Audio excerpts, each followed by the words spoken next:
जयंत पाटलांचा अंदाज विशाल पाटील किंवा चंद्रहार पाटील विजयी होणार. 1.5 लाख मताधिक्याचा जामा 4.5% घटलेल्या मतदानाचा फटका संजय पाटील यांना बसणार की विशाल पाटील यांना हे 4 जूनला स्पष्ट होणार.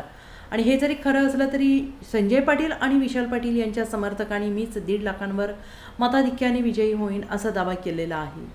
जयंत पाटील यांचा अंदाज उद्धव सेनेचे चंद्रहार पाटील सध्या तरी शांत आहेत, पण शरदचंद्र पवार राष्ट्रवादी काँग्रेस पक्षाचे प्रदेशाध्यक्ष जयंत पाटील यांनी भाजपच्या उमेदवाराचा पराभव किंवा चंद्रहार किंवा विशाल हे करतील असा अंदाज व्यक्त केलेला आहे. हा दावा जयंत पाटील यांनी कशाच्या आधारावर केलेला असावा याची चर्चा मतदारांमध्ये रंगलेली आहे. Bureau report, SBN Marathi, Sangli.